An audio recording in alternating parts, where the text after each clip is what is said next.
Assalamualaikum warahmatullahi wabarakatuh. Perkenalkan, nama Ibu Shirley Apriani. Ibu akan mengajar kalian di mata pelajaran geografi. Untuk kesempatan pertama ini, kita akan membahas tentang pengetahuan dasar geografi. Geografi berasal dari bahasa Yunani, yaitu dari kata geo yang artinya bumi dan graphein yang artinya menjelaskan. Jadi, geografi adalah ilmu yang menjelaskan tentang bumi. Dalam geografi, terdapat dua objek kajian. Yang pertama, objek kajian material yang terdiri atas litosfer, yang itu membahas tentang lapisan batuan. Yang kedua, hidrosfer, membahas lapisan air. Yang ketiga, atmosfer, membahas tentang lapisan udara. Yang keempat, biosfer, membahas tentang kehidupan di permukaan bumi. Dan yang kelima, antroposfer, membahas tentang manusia.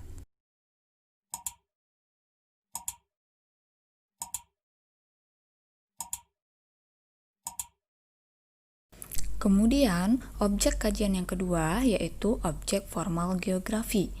Objek formal geografi berisi tentang cara pandang atau analisis tentang fenomena-fenomena geosfer yang terjadi sebelumnya pada objek material. Nah, anak-anak, secara umum, cara pandang geografi atau pendekatan geografi dalam mengatasi permasalahan geosfer terbagi menjadi tiga. Yang pertama, yaitu pendekatan kelingkungan atau ecological approach. Yang kedua, pendekatan keruangan atau spatial approach. Dan yang ketiga, pendekatan kompleks wilayah atau regional complex approach. Setelah kita mengetahui ketiga pendekatan geografi tersebut, maka kita akan bisa membedakan bagaimana cara pandang geografi dengan ilmu-ilmu lainnya dalam memandang suatu objek kajian. Kita ambil satu contoh. Ketika membahas tentang singa di dalam ilmu biologi, maka kita akan membahas tentang bagaimana cara singa bereproduksi. Sedangkan dalam ilmu geografi, jika kita membahas tentang singa, maka kita secara spasial atau keruangan akan membahas di manakah tempat persebaran singa di Indonesia.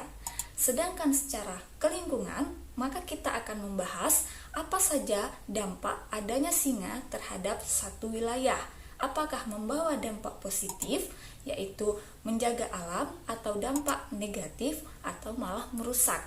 Sedangkan pendekatan yang ketiga, yaitu regional wilayah, dengan adanya singa pada suatu wilayah, maka kita akan bisa mengkaji apakah dampak singa terhadap wilayah tempat dia tinggal dan dampak singa bagi wilayah sekitarnya.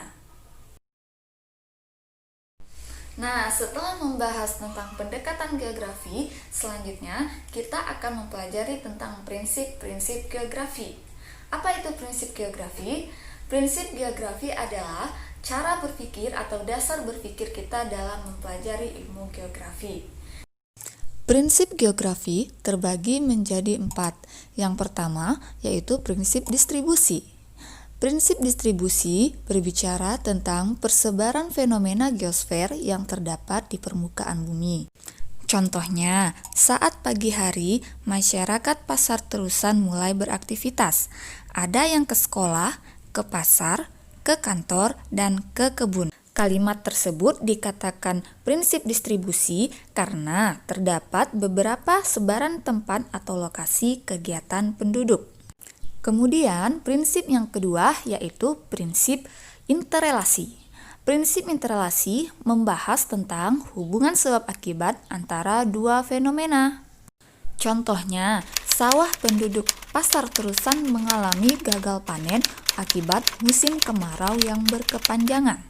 Berdasarkan kalimat tersebut, maka terjadilah prinsip interrelasi geografi, yaitu sawah menjadi gagal panen karena musim kemarau yang berkepanjangan.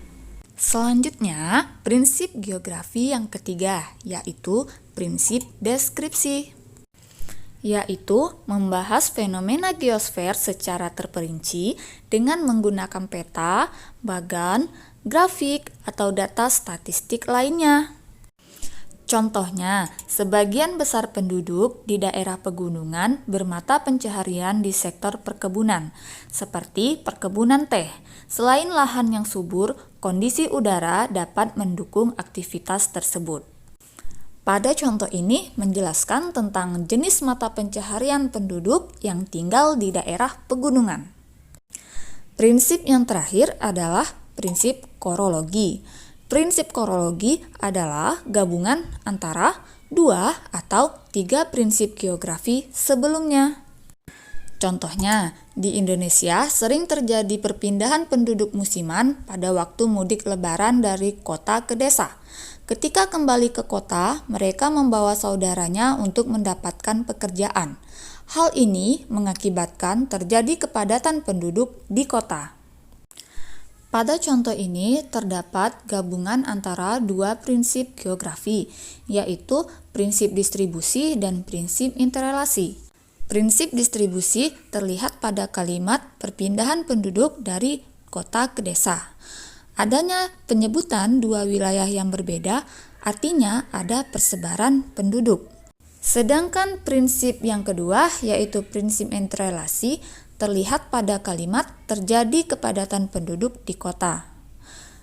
Kepadatan terjadi karena adanya penduduk desa yang kembali ke kota dengan membawa saudara-saudara mereka dengan tujuan untuk mencari pekerjaan.